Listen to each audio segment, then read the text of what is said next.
guys? Welcome back to the channel. Welcome to another episode of Blown for Good, Scientology Exposed. I'm joined today by my lovely wife, Claire. Hey, hey, hey. Thanks for joining us this very fine Sunday from someplace located deep in the heart of Colorado.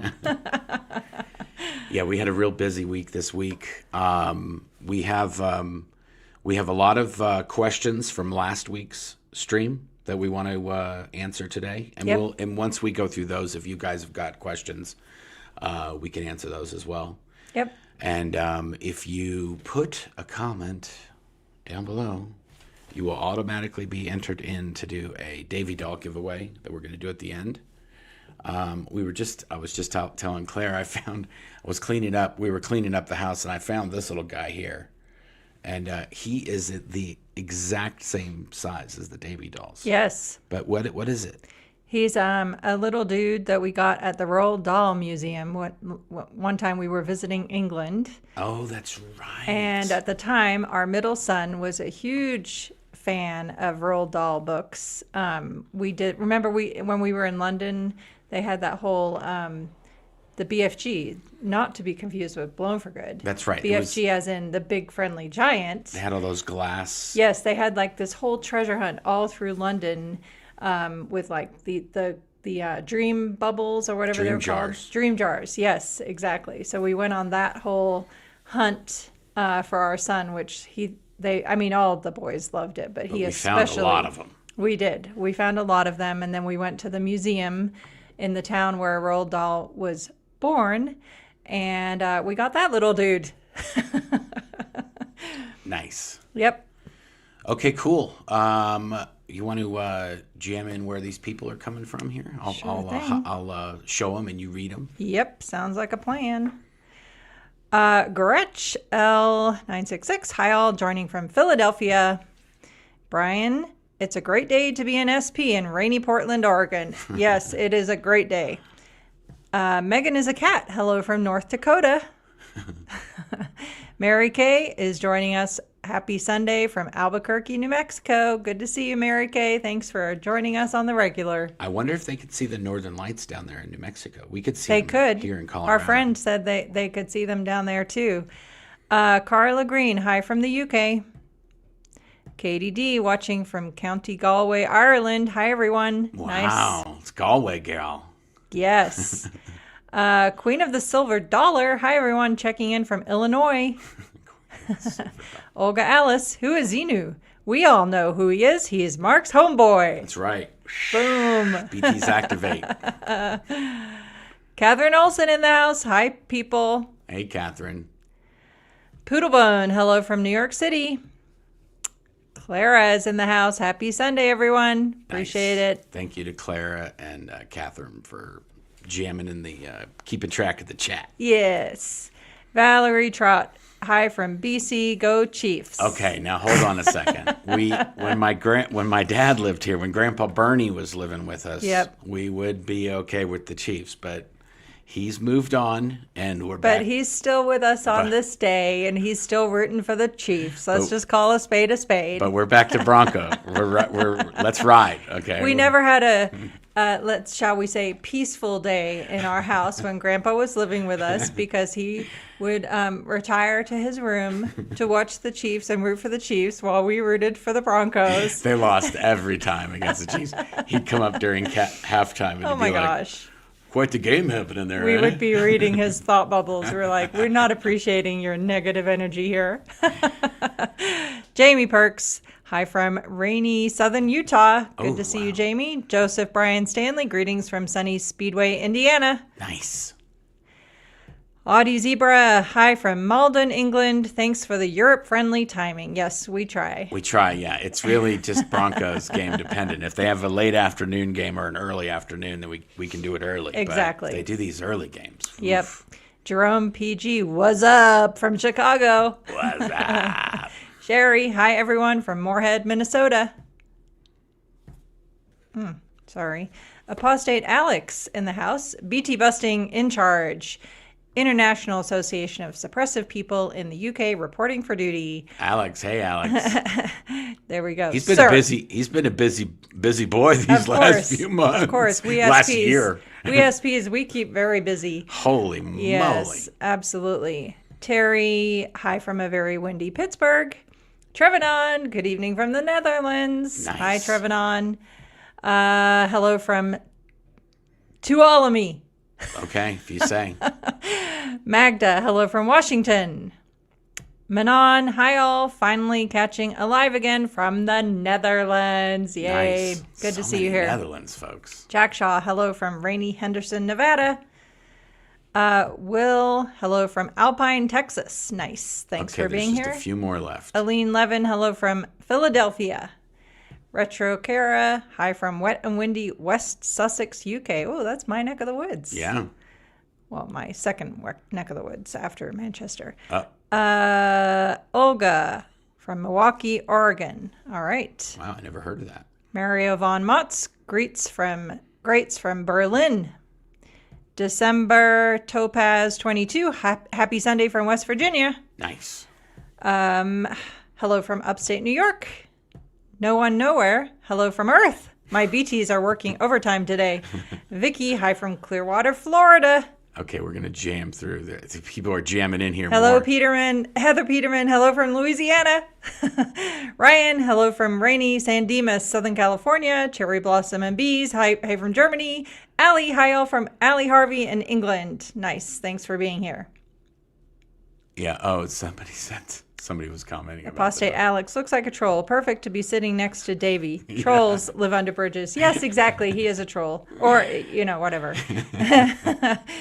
Good afternoon from Loveland. Hey. Hey.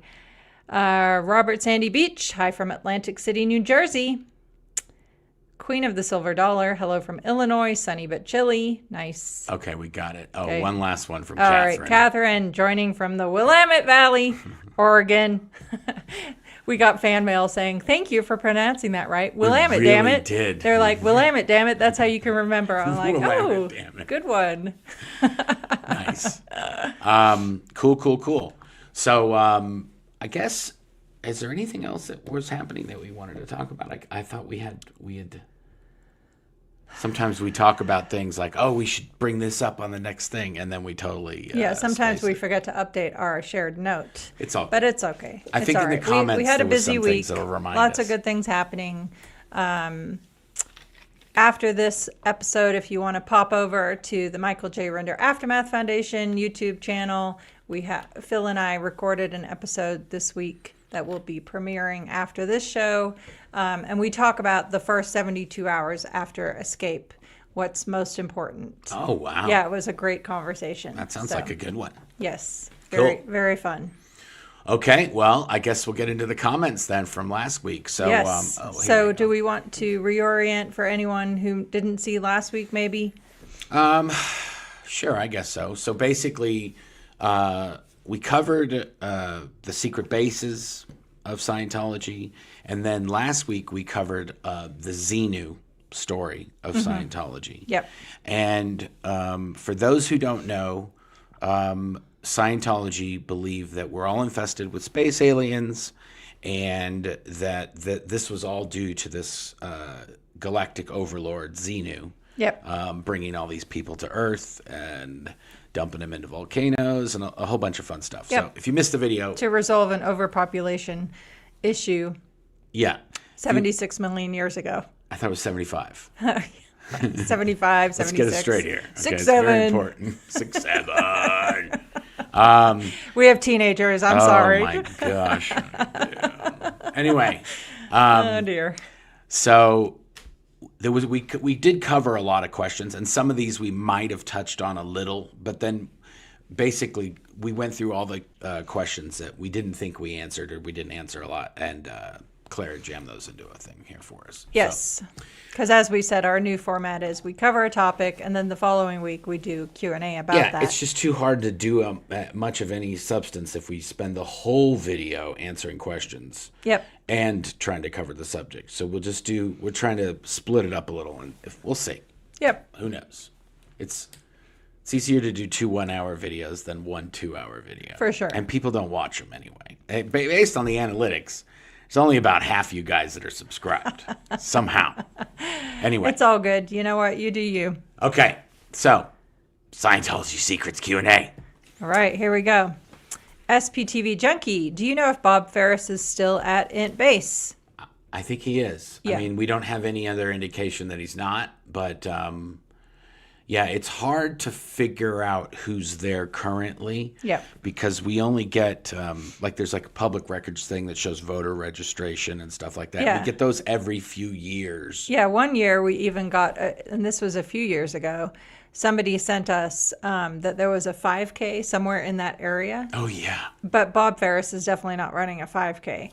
But the people, it was interesting to see the people that participated in that race, because they were some of the people that will always probably participate in those races, like the Pablo, what was his name? Pablo Lopez? Pablo, anyway, and Chloe Russell and a few other people.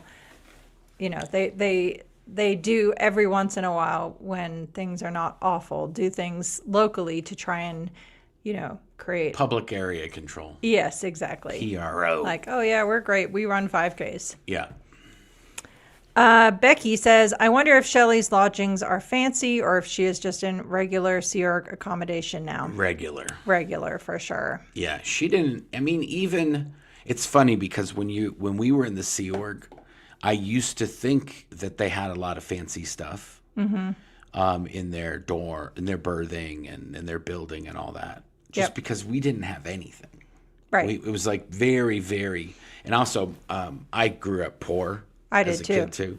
So we didn't have a lot of furniture and a lot of knickknacks, and our apartment wasn't decorated. There wasn't a lot of stuff up on the walls. It was bare bones. No. So they had okay stuff. Maybe some of it was nice. There was a lot of expensive stuff, but it wasn't always. It wasn't now I go like, whatever. It wasn't that great compared to how, we have a house and we have nice things, but it's sort of like, okay, whatever. Yeah. They had a little tiny apartment when they lived in the villas.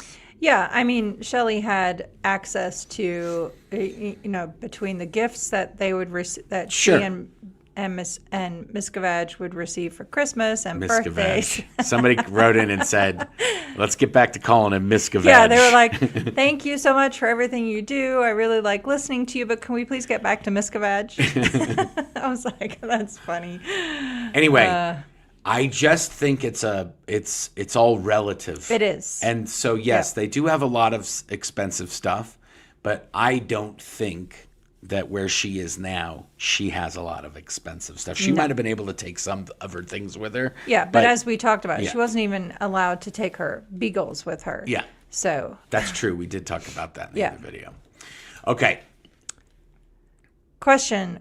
What was Russ Bellin like? I've heard some horrible stories about things he did in the hole. Was he always like that, or was he driven to it by the abuse? I'm wondering if we're doing the wrong slides here. What do you mean? Because I thought we already did these. This was from the CST That's ones. what I said. Yeah, it's all good. That's what I said. Yeah, no, I know. It's Guys, I said, I thought some of these slides looked I should have familiar. looked at them. We can do it. It's fine. It's fine. Either way. Hold on. Let's get them. Okay. All right. Well, while you do that, I'll answer this question in the interim. Yeah.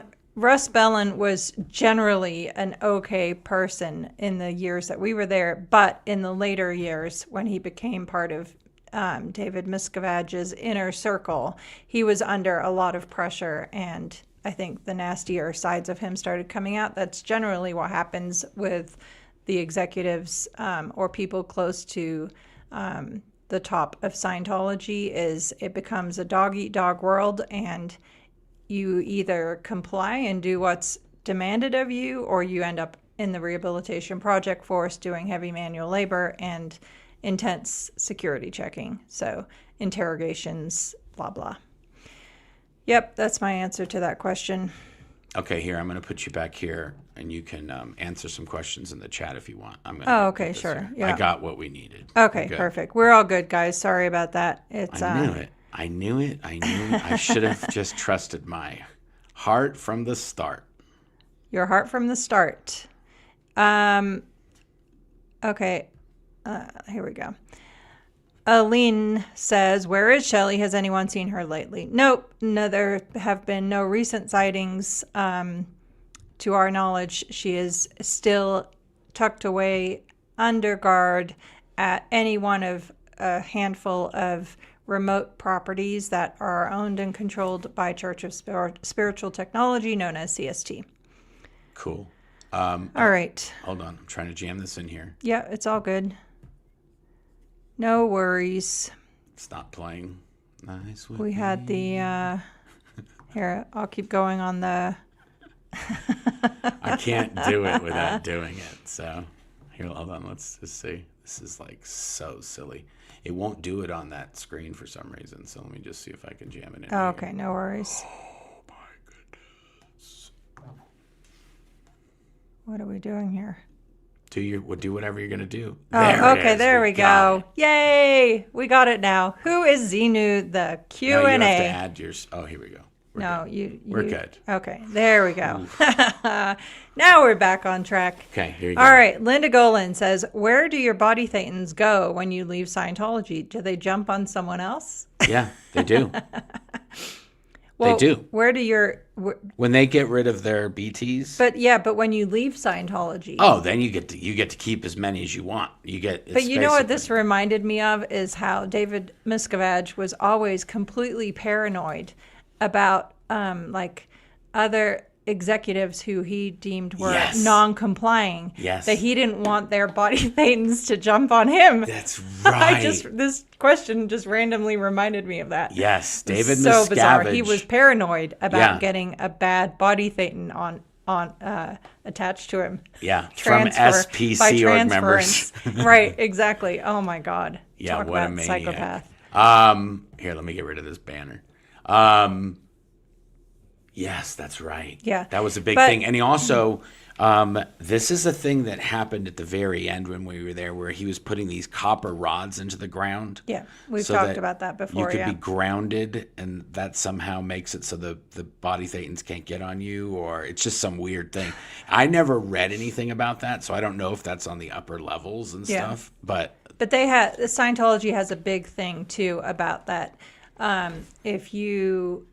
If you succumb to like bad intentions, like you're trying to escape, they call it, for the upper levels, it's called freewheeling, which is where the body Thetans just kind of run out of control, and you're no longer, your case is taken over. The show. Yeah, they're just like, So for example, when I was in the Las Vegas bus station, Greg Wilhair tried to tell me, "Oh, you're freewheeling." Really? Yeah, and I was like, no, I'm not. I'm escaping. Oh, like your body Thetans are controlling you right now. Like, get your case under control. Yeah. Knock off your case on post. That's what they say. And get your butt back to the Int Base. And I was like, hell no. Are the volcanoes surrounding areas places that current Scientologists avoid? Thanks for the good question, Poodlebone. No, because the majority of Scientologists don't even know about what's on the upper levels. They definitely don't ever talk about it. Yeah. So that was just not a thing. So like if you're like, hey, I'm heading out to Hawaii, everyone's like, I don't know about that. Right. There's a lot of BTs over there. No, because they're not still there. That's just where everything happens. But I'm just saying that's like a ground zero for BT fucking infestation. Yeah, exactly. It wouldn't surprise me if certain Scientologists believed that they got things stirred up as a result of being in proximity of those if they had reached the upper levels. But okay. Next question. If David Miscavige don't believe in Scientology, how he spends money to reserve it? Odd. Preserve it. Yeah. Yep. Well, it's power, leverage. He's got to play the game. Right. He's got to play the game. And also, you guys got to dig.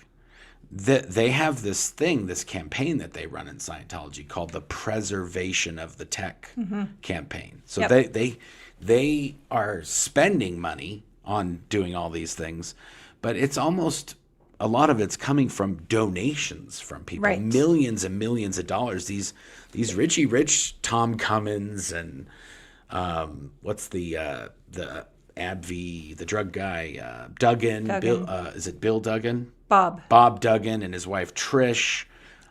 His former wife Trish. Yeah, his ex-wife Trish. Yep. They confirmed in an interview that they've donated over $400 million to Scientology. $400 million. Just them, just one couple. So it's a lot of dough. Yep. All right, sorry, let me get back there. Full of questions. Barbara, did he have explanations for fossils of dinosaurs, etc.? No. No, he doesn't even really get into the dinosaurs at all. It's just kind of not really. Also, if there's been like 4 documented extinction events on Earth over, millions and millions of years. The BTs they're good. They don't care if there's a flood or there's a meteor. They're not part of the physical universe. I understand, but I mean that's a lot of turmoil for sure. If you're just hanging out.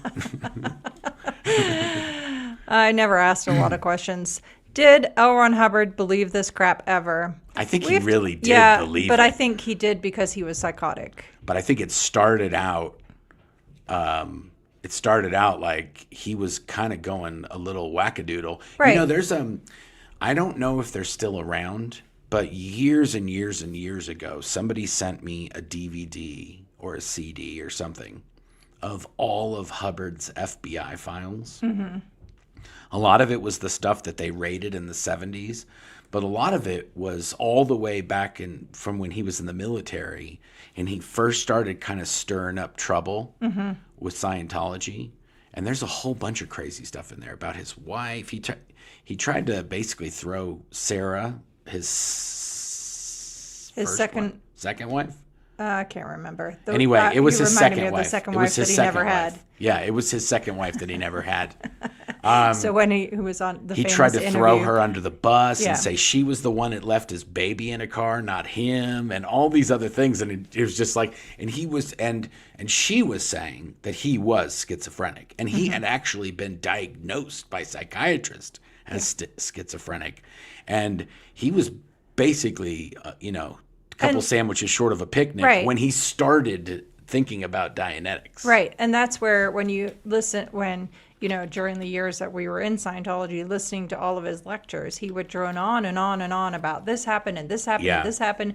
And then you read his true life history in Barefaced Messiah by Russell Miller, and you're like, wait, what? Yeah, he was basically... He truly believed the stories that he was telling. But he was like, everyone's after me.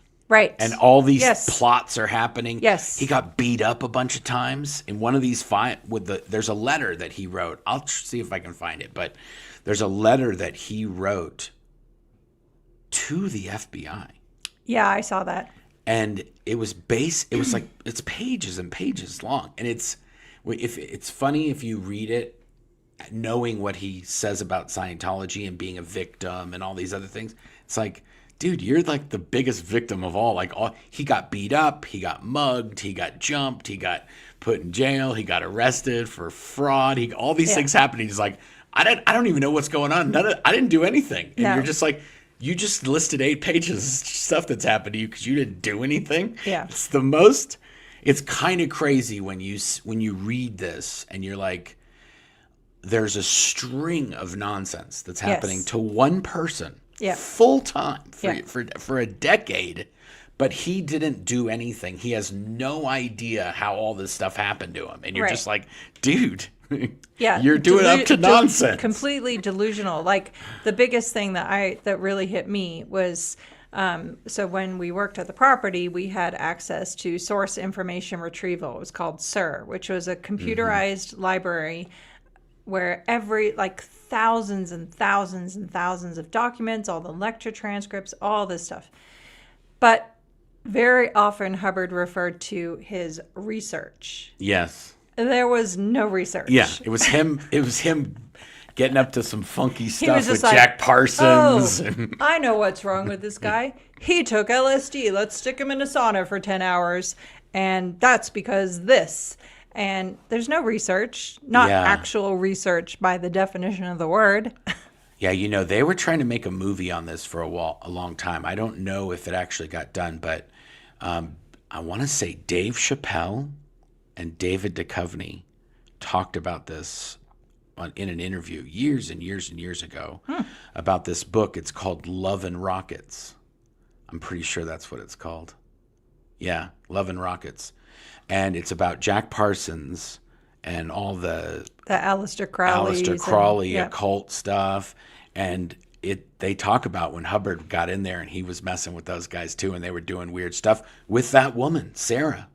She was first Jack Parsons' girl. Yes. And hanging out with him when they were doing all this stuff. Yep. And then Hubbard showed up and he was like, "Oh, hey, we gotta do our own thing." Yep. Yeah. Anyway, and that's in that letter too. That file, that FBI file, has a bunch of this Jack Parsons stuff in it too. Anyway. Okay. Yeah, Love and Rockets, I think, is the name of the book. We'll have to look that up. We might have to do a whole episode about that. Yeah.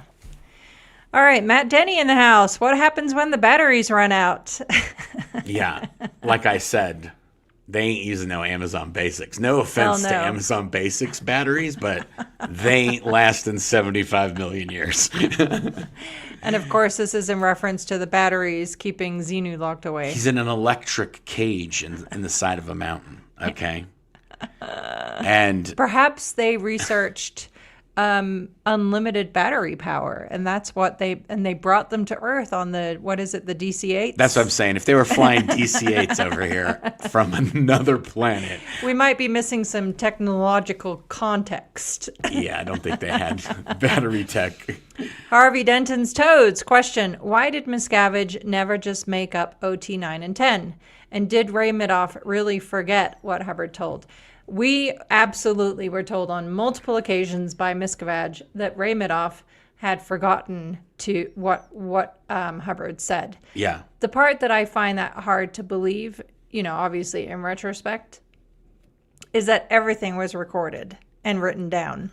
But Ray Midoff was definitely, as Mark likes to say, one sandwich short of a picnic. Yeah, he was just a couple cans short of a six-pack.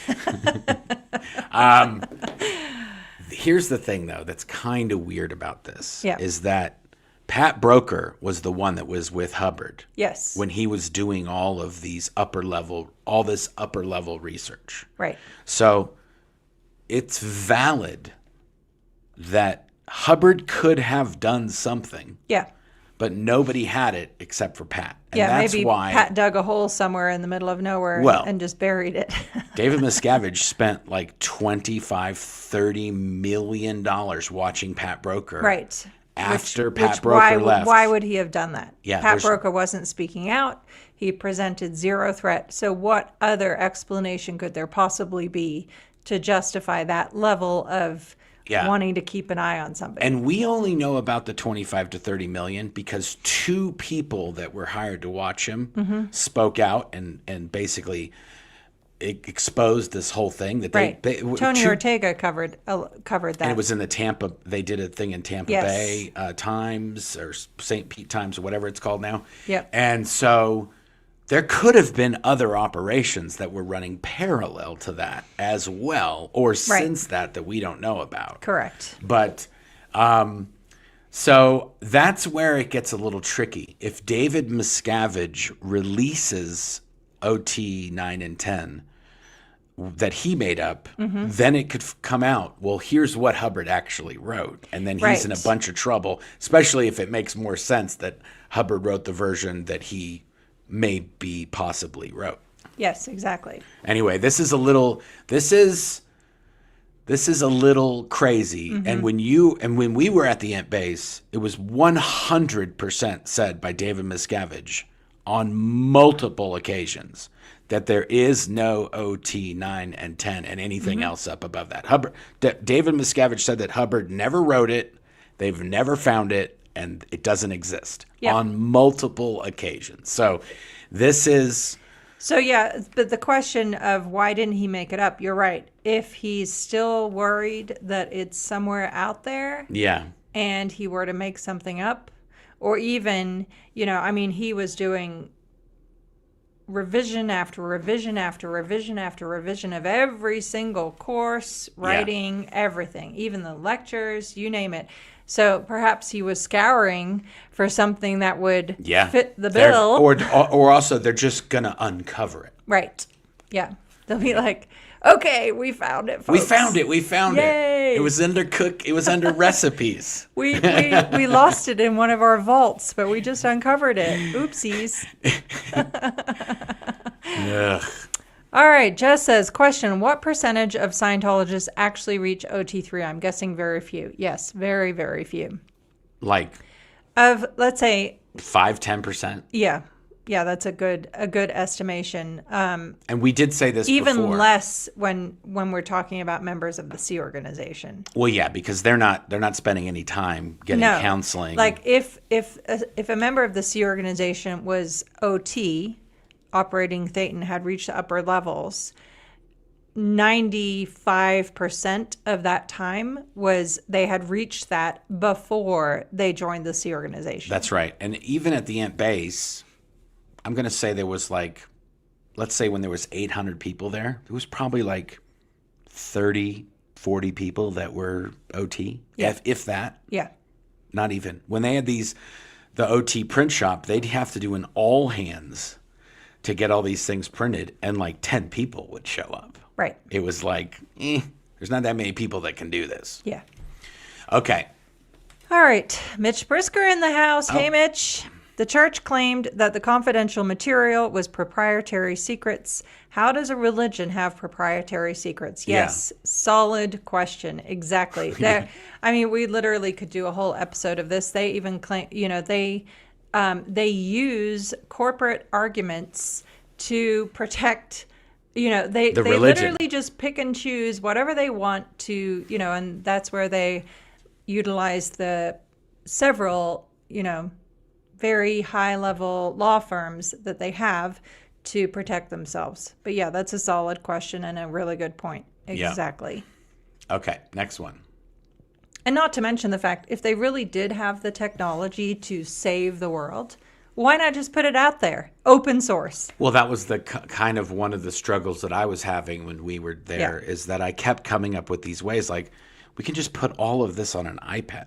Right. Like you could just have a course that's just a PDF. Yeah. And then all the lectures are just MP3s. Why are we making cassettes? And why are we making... This is like we're doing this the slowest way possible. You could just make each course... I had this whole thing laid out.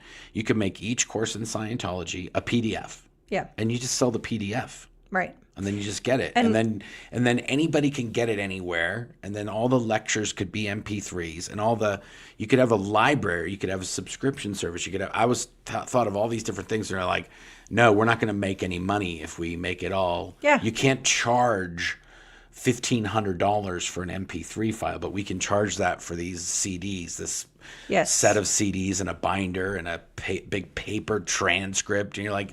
And the same was true, which explains. So Warren McShane, who is the legal guy in Religious Technology Center, spent probably millions of dollars on trying to get the upper levels off the internet. Yes. And the same was true. Like, the storyline was, the people are going to die of pneumonia. Well, you disproved that all in one night. Yeah. But it was all about money. Yeah. And control anyway. Okay. Harvey Denton's Toads. I was going to say, how did the Simpsons get away with that episode? Yeah. I think that the Simpsons made fun of everybody. Mm-hmm.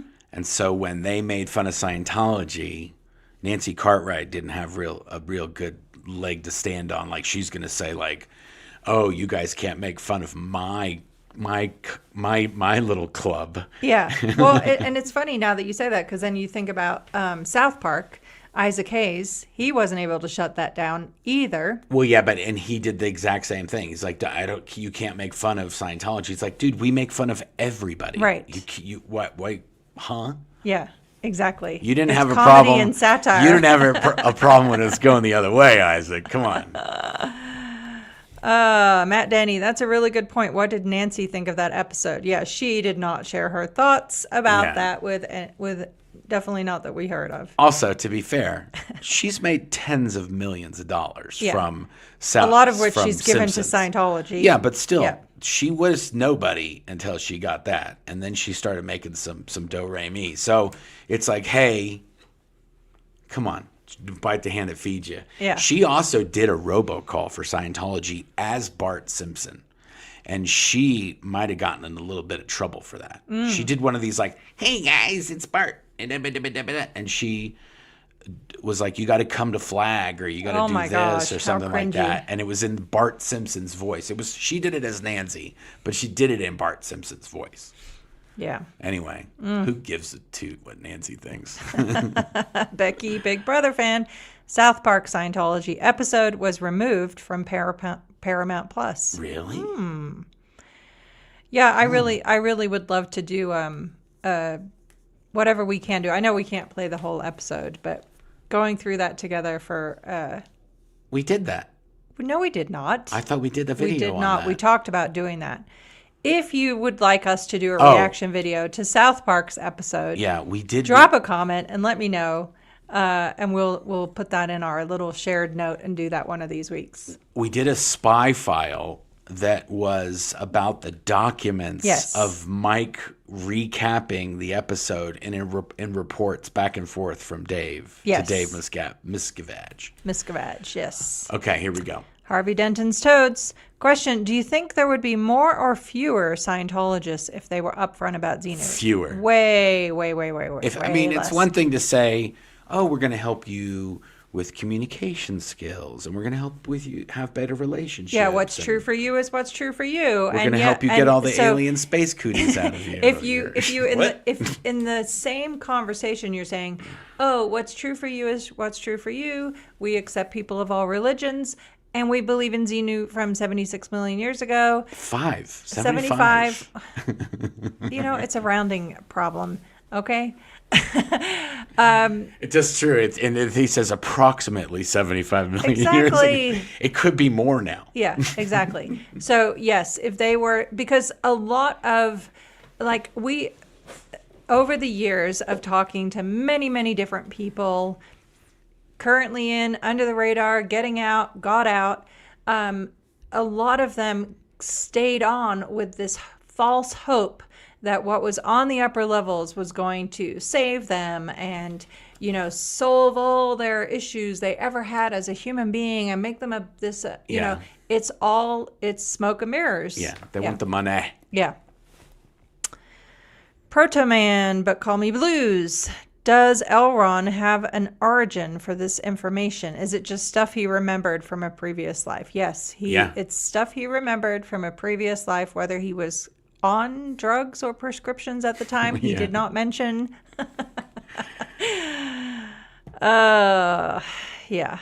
Sloanamite.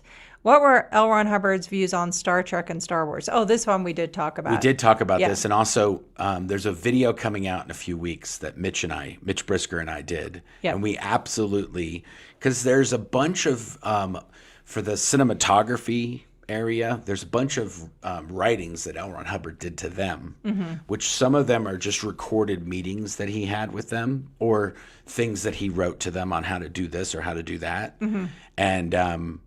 And he talks about there's Star Wars is kind of like he wanted his movie to be Star Wars. What was it called?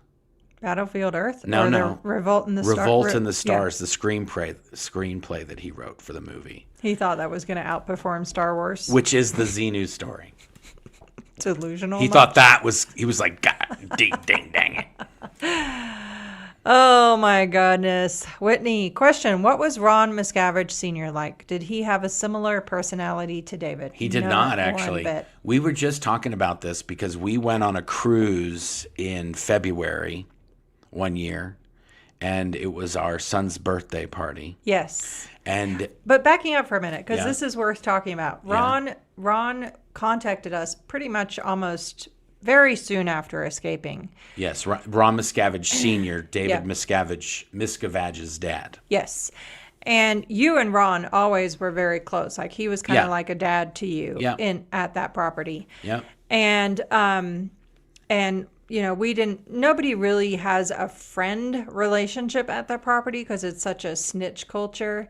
But we have reconnected with so many people that have gotten out and become good friends with them. And in Ron's case, but I was genuinely good friends with him when we were there. Yes. And he was the one who set up all the weights at the exercise building. Yep. And when I was able to go to the David Miscavige's little exercise building, Ron was helping me with what weights I should get and all these different things. Yeah. And so we did talk a lot over the years. Yeah. And when we escaped, Ron Miscavige heard an interview that I did on the radio on his iPad. On Coast to Coast. He would listen to KFI AM 640 on, on his iPad, and he heard an interview, and him and his wife listened to it, and then they wrote a report basically saying, hey, we listened to this interview that Mark did, and he ain't lying about what's happening here, and he's right that these things should not be happening here, and they're off policy, and they're not per L. Ron Hubbard,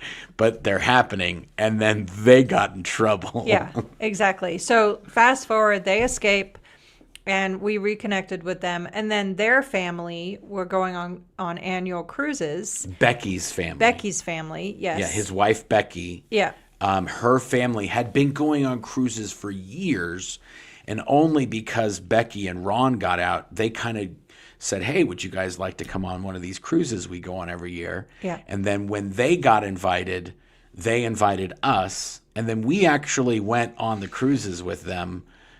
I want to say we went on several cruises. We were cruising with them for 8-9 years. Yeah. So we would go on a cruise every year with Ron and Becky's family, and Ron and Becky would go. But the funniest thing was, there was a year or two, or a few times where Ron and Becky didn't come, but we did. We went and hung out, and we also invited a lot of our friends to come on the cruises as well. So it wasn't but Ron, we were just hanging out with Ron and Becky's family. Rest in peace to both of them. So sad that they're not with us anymore, but they did introduce our family to cruising, and that just became like our kids love cruising. Kids love it, Yeah, for sure. It's a no-brainer if you got kids. But yeah, Ron Miscavige Sr. was nothing like his son, and definitely recommend Ron's book, Ruthless. If you haven't read that, get a copy of that. But the thing I was going to say is, on one of those cruises, Ron and there was several other musician friends that used to be at the international headquarters. Yes. Like 4 or 5 people that showed up that were musicians. Yes. And they brought all their instruments. Yes, so that's like, right. And Carrie brought her upright bass, yes. and Ron brought his trumpet, and they brought all these things. And Steve Hall would sing sometimes. That's right. And at one of the dinners that we had, it was our son's birthday, and Ron Miscavige, out of nowhere, just pulled this trumpet out and started playing Happy Birthday in the dining room. And everybody was like, these guys got their own band for the Happy Birthday kid? It was the best. Anyway, it was our son very still amazing. Talks about it to this day. Yeah, it was a really amazing. Special memory. Yeah. All right. M. Brisker, Mitch, I never heard Xenu mentioned after OT3. That true for you?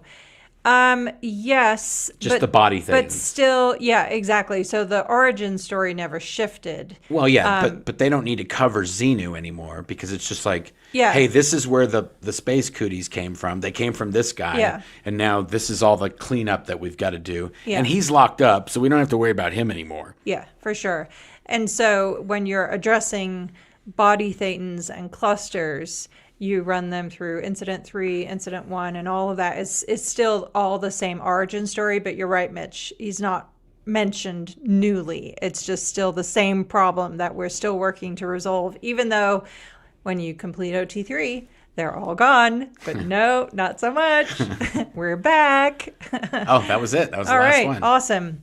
Oh, this is the fake Navy. We want to remind everybody, for if you take your picture with a fake Navy Davy, you can do whatever you want with it. You can go sightseeing with him.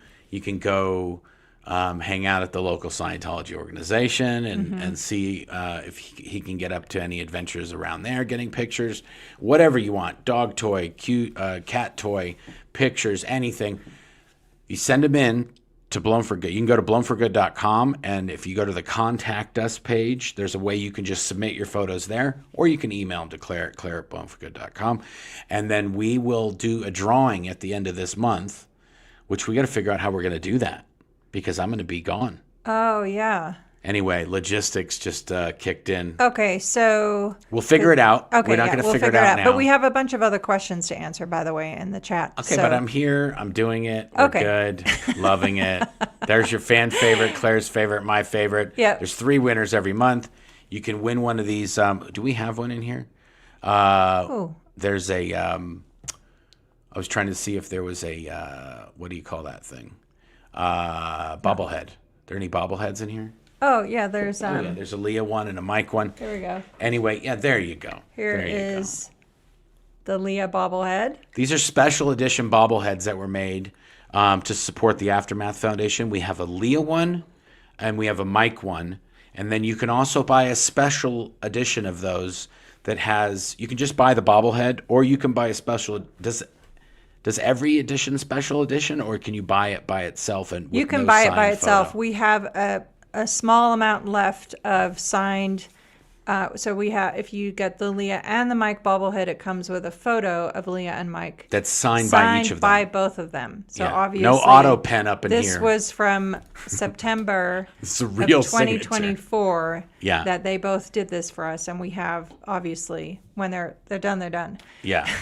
Goes without saying. And then you can just get a Leah one, or you can just get a Mike one. And the person who wins the contest, the 3 people that win the contest, can pick either a Mike one or a Leah one. Not with the signed photo, but just a bobblehead. Yep. Standard bobblehead. Anyway, okay, you want to do some questions? Yes. Let's do it. Starred. Right. Oh, we got a super chat. That's generous. Oh, Coffee Thank Milk you very Dude. much. Great topic, great questions. Thank you for being here. We appreciate you. Apostate Alex, question. We know Scientologists tend to like conspiracy theories. Tend to. Yeah. What do you think is their general take on all the news and Congress hearings on UAPs, UFOs, and the 3-eye Atlas comet? I think they just think that, yeah, of course, they already know about all the aliens. Well, the ones that are in the upper levels do. Yeah. That's a good question. But it's funny. Can I just say something, though? No. I can, and I will. Gosh darn it. When I read Mission Earth, there's a whole thing in there about aliens coming to Earth, and they would be hovering over and transparent spaceships and all that. So obviously this was well before I did the upper levels and had any idea of any of the origin story of Xenu and all that. But I can remember as a teenager, looking up at the sky and going, wait, are there alien ships here? Right. I see this one start. I have no idea what this is. Okay. Do you guys know a James Peters who was in Camp Verde? No, never. What's Camp Verde? I'm not sure. We're missing context. So shoot us an email if you have more information. We'll do our best if we have any information. The Journey 2020. A Scientologist has claimed the Xenu story is a parable. Well, yeah, they claim all kinds of things because they don't want people to think that they believe they're an alien. Yeah, they also claim it's not a thing and all that. So yeah, for sure. They whatever's an acceptable truth to make people enter their doors. Lupita, question, Mr. Mark, please. A Q&A on your book. Off topic, I know. Oh, that's a great idea. Yes. Yeah, if you guys, maybe if we put a community post up. Yep. And we just say, hey, if you want to, if you have a question for Mark about the book. Yep. Put it in this post, and then when we have enough questions, we'll do a video. Perfect. I love that idea. And then also I can just do that on my own if I'm out and about. So then that could be a video that while I'm out, because I got a big project coming up. I'm not going to be around. Yep, several. Jerome, question. Do you think David Miscavige actually thought or was nervous that LRH was coming back in 2007? Was the building of his house for show? Yeah, maybe a little bit. Well, on the off chance that he showed back up, at least he'd have a good thing to, some good complaints reports to. Well, to be fair, he was never going to let him back in. In addition to telling Ray Midoff, OT 9 and 10, he also told Ray Midoff, L. Ron Hubbard told Ray Midoff when he was coming back. Right. So they had a date because they had that in writing from Hubbard to Ray Midoff saying, hey, so do you I'm think... peacing out, but I'll be back at this time. And that time was in 2007, so the house had to be done. Yeah. By the time that house was to be done. a fly on the wall in the brain of Ray Midoff at the moment, going, "What do you think, Ray? You want to start a blow drill and figure out why he's not showing back up, or what's up? What's up?" Yeah. Where's Hubbard? He missed a train. He missed a connection. Or he, got on the flight going the opposite direction.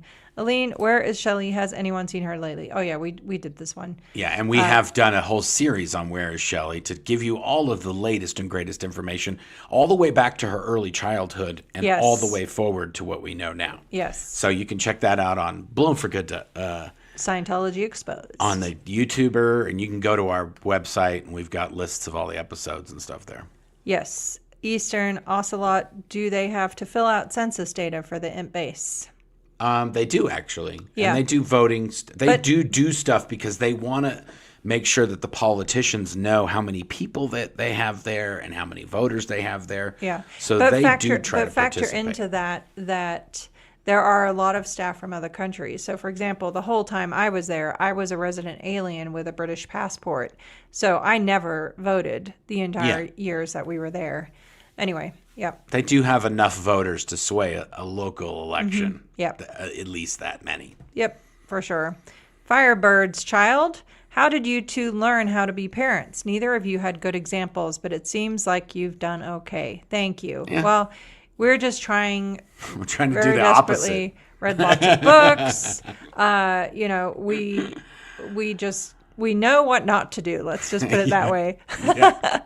But, also I will say that both of us are, we learn from our mistakes. And so I don't think there is such a thing as a perfect parent. It's not like when you have a baby, it comes with a roadmap for the next 18 years. And they don't all work exactly the same. You get different makes and models depending on. No, but, we've worked through therapy, books, podcasts, you name it. When we run into a problem, we're very much like, okay, united front, let's tackle this head on, right? There you go. All right. Brian, question, did Hubbard write anything about Xenu coming back if they are unsuccessful in clearing the universe? No. No, they said Hubbard said they locked him up. It was basically like, this whole thing happened. Don't worry, though. It's done and dusted. We got Xenu locked up in a mountain with his electric bars. The less questions you ask, the better. And now we're just As with many things in Scientology. Just going to spend the next 10,000 years doing space cootie cleanup. It's like, I researched this, and I've got it covered, and we are going to clear the planet. This is our one chance in all the millions of years. I've spent all my life scanning 75 million years worth of experiences. And I'm not going to turn over any of the. I'm not going to make a succession plan or fix any of the craziness or release all these upper levels that finish all this off. Yeah. But trust me on this part. Yeah, exactly. If he had such insight into life and everything else, then how the heck did he bump off without finishing everything? Yeah. Audie Zebra. Does Miscavige worry about ETs? That. Yeah, we did. Yeah. We did so, cover yeah, that. He yes, does. He definitely does, which is weird because I think it has to do with his paranoia, not so much his belief in Scientology. I wonder what our cootie count is, and maybe that's why we haven't had a lot of like personal visits from Miscavige because our cootie count's too high. We've got a cootie count. That's a good one. We need to make some merch for that. We got to tell Clara cootie count over 9,000. Cootie count activated. How many cooties do you have active at the moment? Opal Mouse. Does anyone know where Pat Broeker is today? I think we vaguely know his whereabouts, but he has never spoken out. Maybe one day he will. Yeah. I've got some stuff. One can hope. I've got some stuff coming out about this soon. Okay. We'll see. All right. Not any time. Like not. Don't be holding your breath or months, but it's coming out. Okay. All right. Sounds good. Hey, Mark, last week you mentioned giving an interview about a Scientology school in Australia. I had no idea they had schools here. Can you share more details about this? Who was the interview with? Yeah, I think we linked to it in my There was, if you go in the comments, I'll see if I think somebody posted a comment in the video that we did last week. Isn't it behind a paywall? It is behind a paywall, so it's kind of hard for me to. But we can, what we can do is we were going to put up a community post. We can at least link to it there. They did send me a PDF. Well, yeah, I don't want to get in trouble. But we can say where the yeah, if you're in Australia, you might have a subscription to this thing. I don't know. Exactly. So there you go. Monica, Florida. Don't the body Thetans want to go to a hospital and go into the body of a newborn? Yes. That is it's not really something Hubbard talked about, but that is, some Scientologists have the theory that them setting their body Thetans free is part of the cause of overpopulation on planet Earth. All right, Apostate Alex. Oh, thank you, BT's Activate. Thanks, Alex. We appreciate you. Yeah. Does Miscavige's fear of bad body Thetans show he does believe to some extent, or was it all for show? So I think that's my a good answer question. I know, but my answer to that is he's paranoid, period. Like, sees aliens, thinks that the Martians are coming to get him and all that. Like, I think this aspect more speaks to his paranoia than it does speak to his belief in Scientology. Yeah. That's my personal thought. Is your interview with Coast to Coast available online? Last I checked many years ago, it was in the Coast to Coast. If you're like a Coast to Coast subscriber or something like that, you can find it. But we'll have to look and see. We should see if we could find the John and Ken interview I did, the KFI. I think I've done at least 2 or 3 shows on Coast to Coast now, because I've done some afterwards. Yeah. See if we can find those. And we'll if we can find them, we'll put a link in the description. Yes. There you go. Goss. Brian, question. Can body Thetans attach themselves to anything aside from humans? If so, do Scientologists worry about their pets and body Thetans? That's a funny... I don't think so. But what this reminds me of is that in How to Live Though an Executive, the book by L. Ron Hubbard, he talks about that sometimes executives should take a cycle away from a human body and pick up a dog body as a, like as a palate cleanser? Yeah, palate cleanser. Yeah. Cootie cleanser. I need a cootie cleanse. I don't know about this one. This is above my pay grade. All okay. right. I only know what I've read from Hubbard online. But yeah, no, they can. Paige Silver, question. How long after leaving did you read Barefaced Messiah? So for me, I read it like 2007. So it's like a year and a half after leaving. I also read Madman or Messiah by Bent Corridon. And the first 6 months, I think, I was still pretty terrified to even look at anything. This is a great one. Callan Coop, wasn't Midoff on the bridge? What happened to his perfect memory? Same with Broeker. Yes, Ray Midoff was OT8. Yes, and also Pat Broeker. Pat Broeker remembered everything. Mm-hmm. That's the problem, and that's why Miscavige spent so much money going after Broeker and keeping an eye on him. Is because he knew what was up. And I don't remember, Pat Broeker never worked at the Int Base when we were there. Right. The only time I ever saw him or knew was when L. Ron Hubbard died and he went to the Palladium. I was at the Palladium and I saw him there talking or whatever. When we weren't just running around the lobby like kids, because we were like, who cares about any of this? Let's just play tag in the Palladium lobby and running up and down the stairs and balconies. And yeah. This Broeker thing is a weird thing that nobody's really gotten to the bottom of. No, the only person who can answer those questions is Pat Broeker, and he's not answering any questions currently. So okay. There you have it. We're coming down to the final few. All right. Code Monkey. Question to Mark. Before knowing about OT3 from South Park, did you know if Thetans or have any interest in Up the Bridge materials? You knew about Thetan, but not body Thetans. Yeah, there was and the funniest thing was I actually had a contractor that I had brought into the property, and he was selling me computers and audiovisual stuff, And we were out in the parking lot one day at the base. He would come to the Int Base and bring equipment there. And we were out in the parking lot. He's like, so what's up with all the alien stuff, dude? And I was like, what are you talking about? Yeah. And he was like, I heard you guys believe in like space aliens and stuff. And I was just like, dude, I don't know anything about that. I ain't heard nothing about space aliens. No, I think it's fair to say that given that both of us were I was born into Scientology. You got in pretty young. We were always just drilled to answer those questions like, do you always believe what you read in the newspapers? Like, or on no, the it's internet. just not a thing. Like, people say wacko things about Scientology. That's, oh, Dr. X in the house. Hi, folks. Mark's homeboy Xenu is out jamming with his body Thetans on his world tour. Yes. Mark has merch. There is a Mexico City band called Xenu and the Thetans. What? Do you think Xenu has tech that's not touches us for diseases, illnesses? Is there really a Mexico City band called Xenu and the Thetans? Wow. Yeah, maybe that is amazing. We'll have to check that out. That is amazing. We'll have to look at their start date and see if it. Yeah. But yes, Dr. X, you're right. Mark has Xenu and the Body Thetans tour merch and concert schedule and all kinds of things on the BFG merch store because, as we always say, why not have fun here and there while we're talking about such a dark subject? Yes, thank you for the super chat, Yes. Dr. X. That's very generous. Thank you. COS episode of South Park is on Paramount Plus. I just checked. Yeah, I was going to say they tried to get it off of the streaming platforms.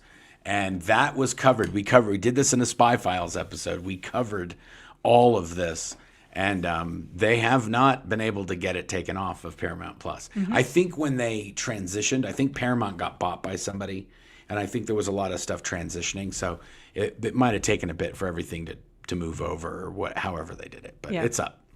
Coffee Milk Dude, didn't you guys feel like if anyone else did what Miscavige has done, Davey would have RPF'd or expelled them or whatever? But because Miscavige did it, it is somehow not suppressive. Oh, Sure. yeah, absolutely. 100%. And that would come up at the base all the time. Like, how can I get in trouble for this when Dave is doing that? And you're just like, what's going on? There's no rules. Yeah, no, I remember the time when it was like anyone who even wrote a knowledge report on David Miscavige or who in an auditing session, a counseling session, or an interview to find out who your potential trouble source to, like who is the suppressive person influencing you. Anyone that named David Miscavige in any of those was gotten rid of. Yeah. I think this might have been what her Dr. X's post Retro was about. Kara, can we have a Xenu and the Body Thetans 2025 tour shirt? Is it a 2024, the one I have? Oh, maybe it is. That's a great question. We'll have to... Mark's gonna go check his actual shirt that he has here in the studio so we can check and answer that question. What year is it? Let's see. Here you go, folks. The moment we've been waiting for. He is re-entering the studio chair. Ask and you shall receive. We have a 2025 Xenu and the Body Thetans concert tee. Here, I'll put it on me. Oh. There we go. Look, guys, see? See? There Xenu you and the go. Body Thetans. Pretty snazzy. March 13th, Clearwater, Florida. May 9th, Los Angeles, California. June 6th, Aruba. I got it going on. We did it. There He's you go. got you covered. Retro. Done. Xenu is. I'll put a link in the video, the products. I'll add the Xenu and the Body Thetans t-shirt. If it's not already there, I might have already did it. Yep. Very possibly. Olga, question. How do Scientology followers put to right that LRH and little David Miscavige had most of their family leave Scientology and declared and not see that those two are the PTS, potential trouble source, the actual problem? Cognitive dissonance? Oh, completely. That's what we've been saying. It is a disqualification for an executive in Scientology to be related to a suppressive person. Yeah. So David Miscavige, by Hubbard policy, does not qualify to run Scientology. Yeah. Yep. It is kind of crazy. It is. Yeah. But, it's all convenience. Northern Shrew, question. Oddly, I get the feeling that David Miscavige wanted to like Mark, that he had a low-key respect and admiration for him. Am I way off? You're not way off.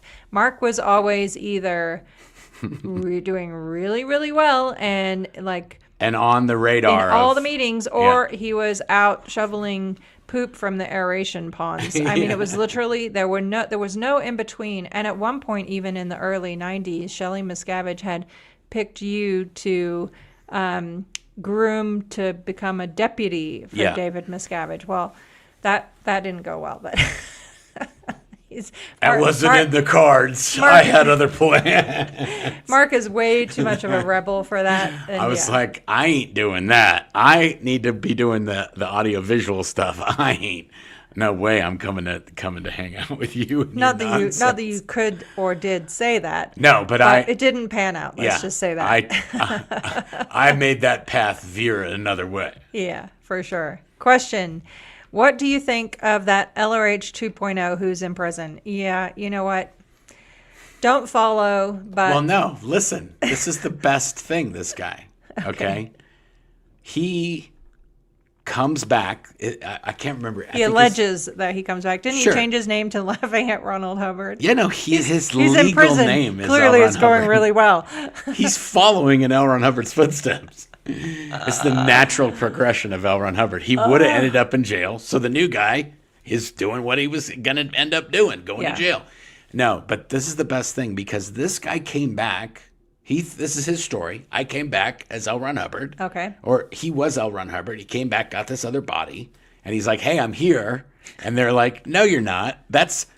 If another 100 people did that, they would say the same thing. Right. There's no one who's coming back going, I'm L. Ron Hubbard. They're going to be like, nope. So it's kind of crazy that they built this house for him. Yes. Somebody said that they were L. Ron Hubbard, and they're like, no, you're not. And by the way, that is where I do believe David Miscavige built that house for show. Yes. Rather than the belief that L. Ron Hubbard was coming back. That's what I'm saying. It's a good way to utilize lots of money and tie it up in real estate. And so, hey, make everybody think that David Miscavige thinks Hubbard is coming back. But even if Hubbard did or did not come back, there's no way he's going to take back over. David Miscavige is not going to do his hat right up and go, here, sir, I had you covered while you were gone and everything's great. That ain't never going to happen. Yeah, here's another great one. All right, question. Has there been credibility given to any of the numerous people who have claimed to be Hubbard returning? Nope. Zip. No, zilch, that's what I'm none, saying. Not going to happen. It's a perfect scenario, an example of what happens when somebody does come back and says, I'm Hubbard.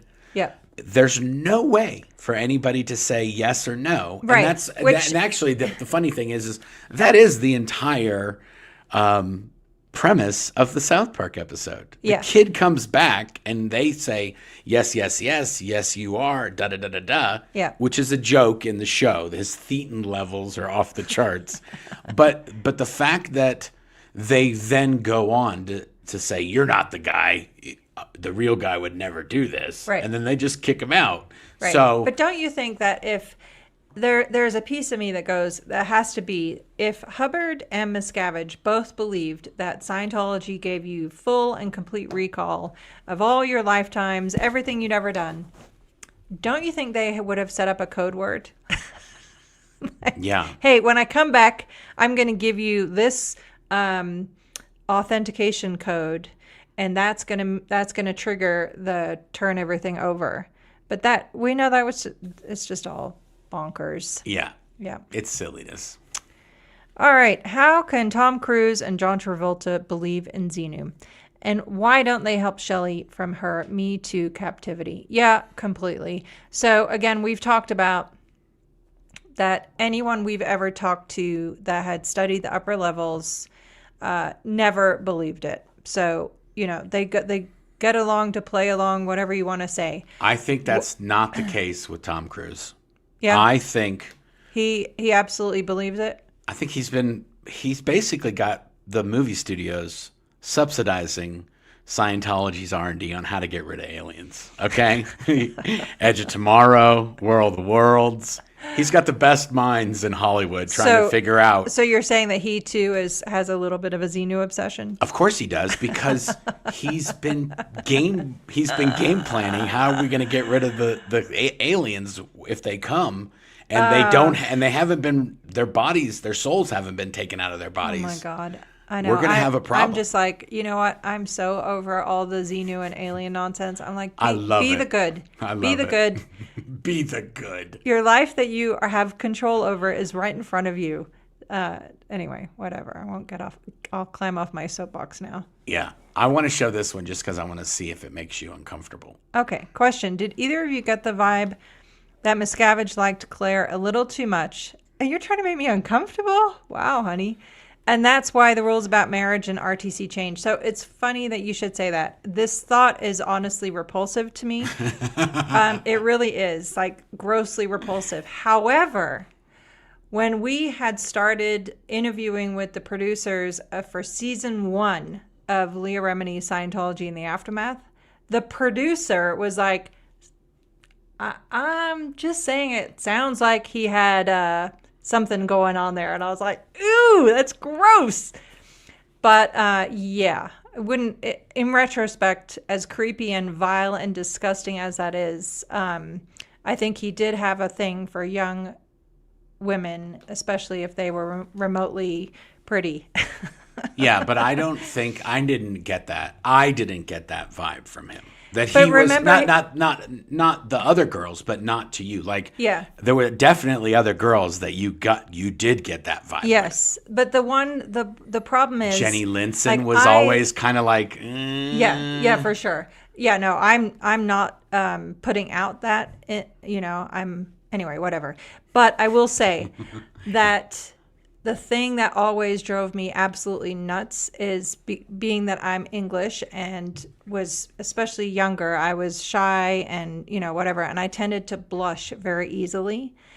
And he would stomp on that. Like, he would sometimes just walk into a meeting and he would literally come over to me and go like this.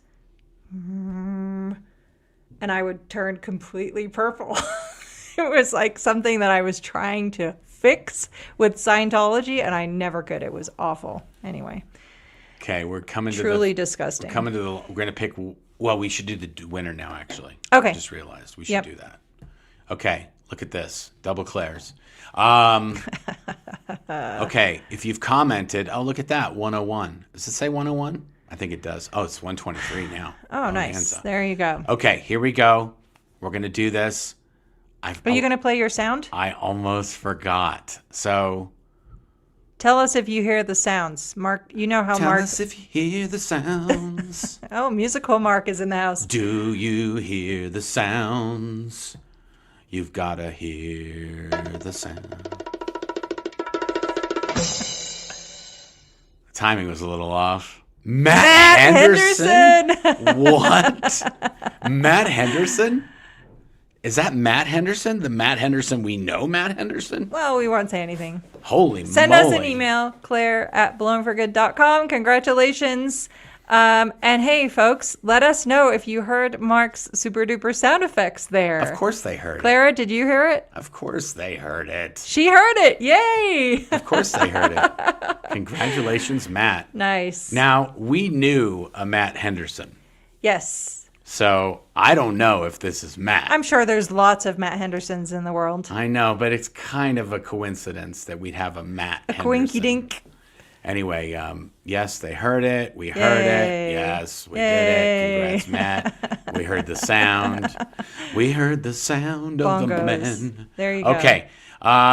We had a good video today, don't you think? Yeah, that was great. And now we're off to go watch the Broncos. Go Broncos! Yeah, and we're also going to be watching the Aftermath video, and we'll be in the comments on that as well. Yes, we will. We'll join the chat there so you can ask any questions as it premieres. And thank you to everyone who joined us this fine Sunday. Yeah, we're having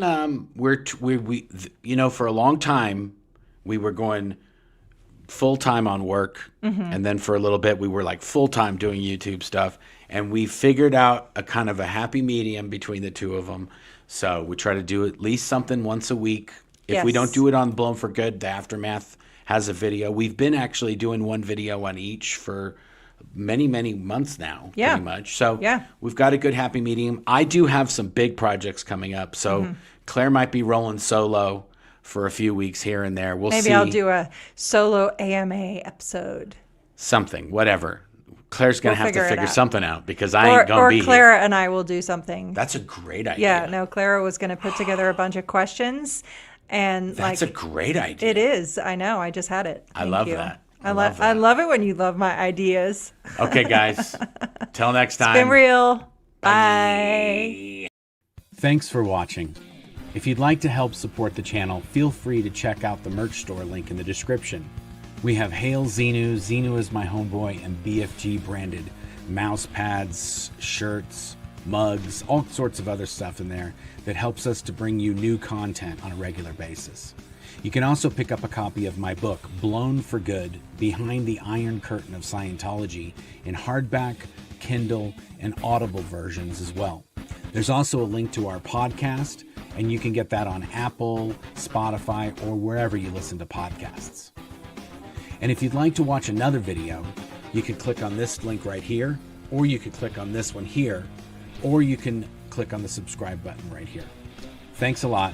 Until next time.